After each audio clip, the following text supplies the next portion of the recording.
Day 295 of the Trump administration, and tonight it is now clear that the attention of Robert Mueller is, for the time being at least, bearing down on Mike Flynn, the retired U.S. Army general who was one of the stalwarts of the Trump campaign effort and who served as national security advisor for 24 days in the West Wing.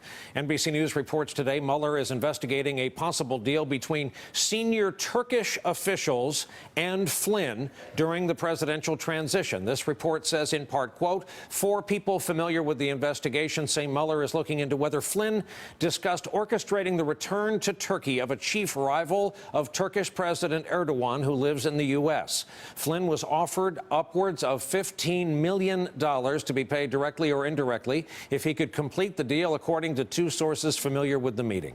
Flynn's lawyers released a statement about the story saying, quote, "We have intentionally avoided responding to every rumor or allegation raised in the media, but today's news cycle has brought allegations about General Flynn ranging from kidnapping to bribery that are so outrageous and prejudicial that we are making an exception to our usual rule. They are false." Flynn, you'll recall, among Trump's earliest campaign supporters. He served on the transition team before following the new president to the White House.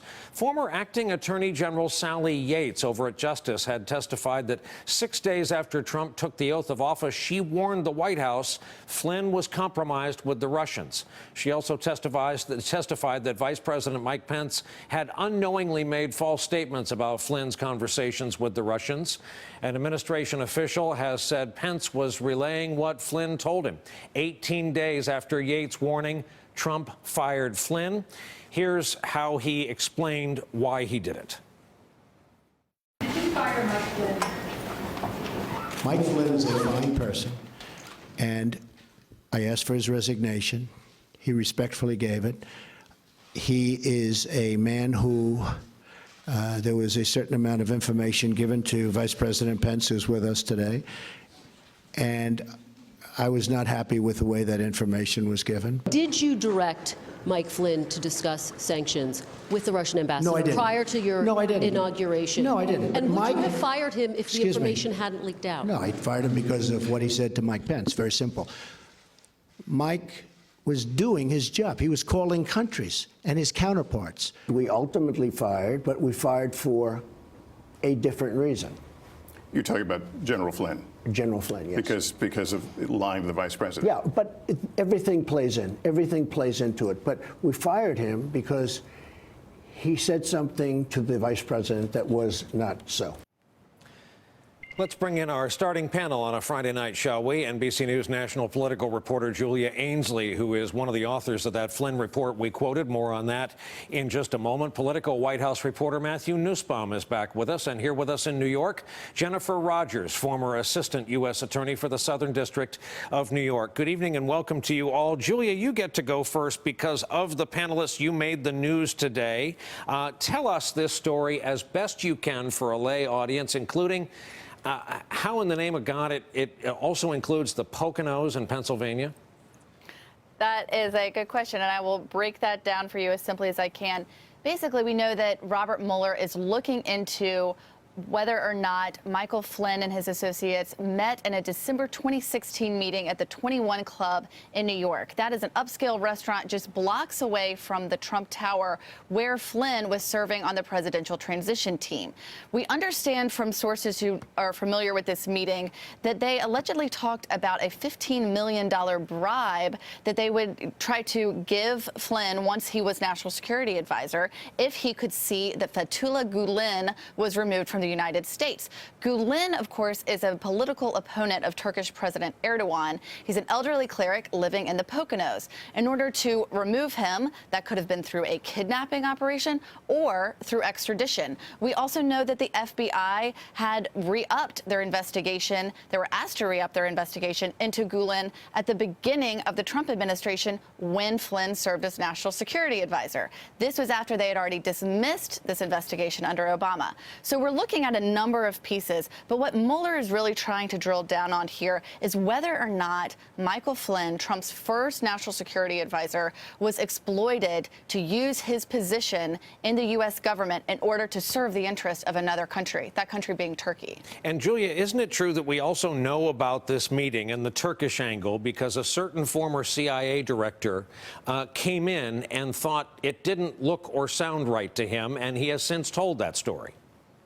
So, Brian, that's actually two separate stories. The former CIA director, Woolsey, is referring to a September meeting. That was before the election when these Turkish officials talked to Michael Flynn about using his position just within his own lobbying firm, the Flynn Intel Group, and trying to orchestrate a forcible removal, possibly a kidnapping of Gulen. This meeting that we know about now actually happened during the transition when Flynn knew he would be becoming national security advisor later, and it may have involved a more legal route, such as an extradition. Of course, it is not normal, not appropriate routes for an extradition request to come from the White House. It's supposed to come through diplomatic channels in the Justice Department.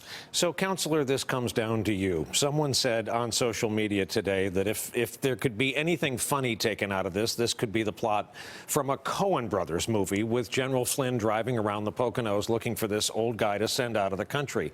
As a former prosecutor, what alarm bells go off in your head?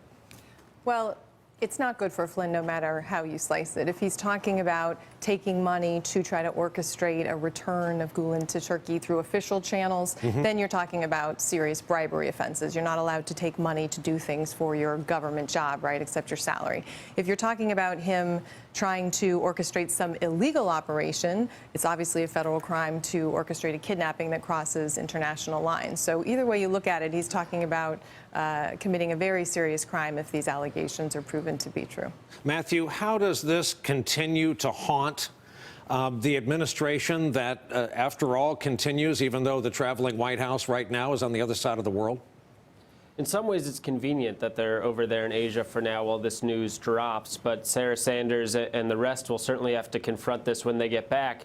And I think it would be hard to overstate just how serious this is. Obviously, the Manafort indictment was very serious for this White House, but that was someone who left the campaign in August. Mike Flynn is someone who was with the campaign through the end, was prominent on the transition, and served in this White House over the warnings of people like President Obama, who told President Trump not to hire him. And you have to remember, it was Michael Flynn who Donald Trump was defending to James Comey and said, hey, can't we find a way to let this go? He went on to later fire James Comey, which led to Bob Mueller getting here in the first place. This Flynn case is very, very serious for the White House, even more serious than the Manafort case. And Matthew, let's go a little deeper on that, because this is more than just a news media distinction.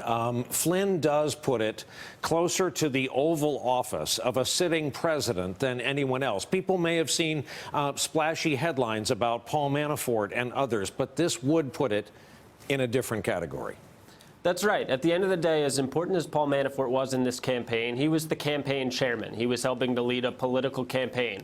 What we're seeing with Flynn, with these allegations, is possibly using his government office, his position as the national security advisor, to be basically doing deeds on behalf of a foreign government. It's a question of who in the White House knew about this. We know that Flynn allegedly misled the vice president, but having this so close to the Oval Office, and then again, having the president himself ask the FBI director to back away from this investigation, that raises so many red flags, and obviously Bob Mueller is digging into that. Julia, assisting the prosecution, as often is the case, there is a grand jury sitting in Washington, D.C.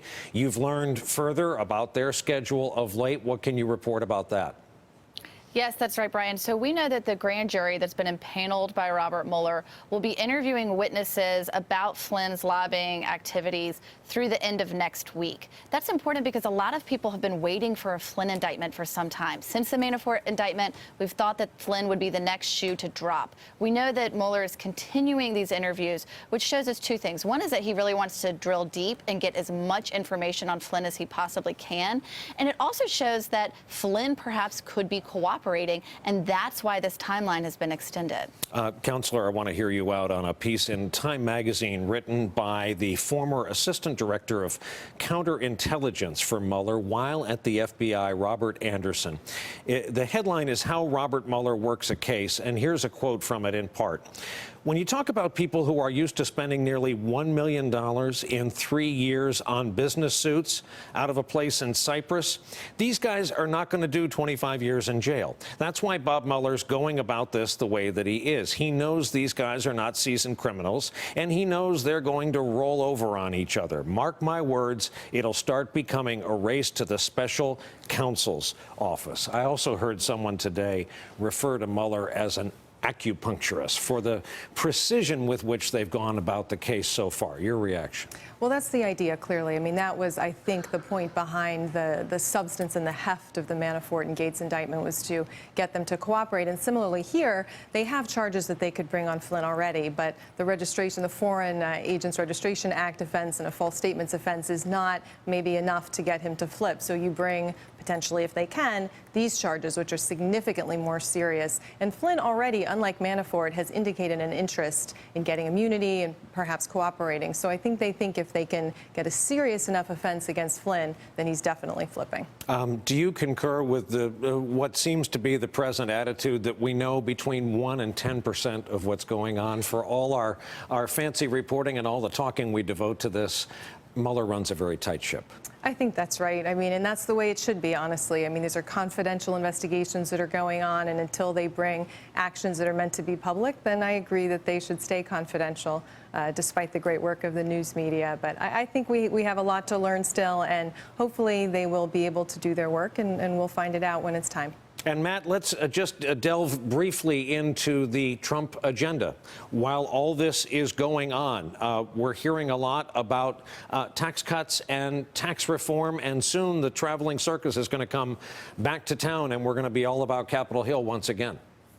That's right. I mean, we know this administration has a hard time driving one message. We've seen that this week when tax reform and the Asia trip were supposed to be the big thing. Obviously, Roy Moore made short work of that. Between this controversy down in Alabama and the White House having to answer for that, and Mueller's investigation expanding, and these new questions about Flynn, you couple that with the fact that this tax bill looks like it actually raises taxes on a fair amount of middle-class families. That's a lot of issues for the White House to be coming back to, and this is not an environment that's friendly to something as complex and politically difficult as tax reform. Hey there, I'm Chris Hayes from MSNBC. Thanks for watching MSNBC on YouTube. If you want to keep up to date with the videos we're putting out, you can click subscribe just below me, or click over on this list to see lots of other great videos.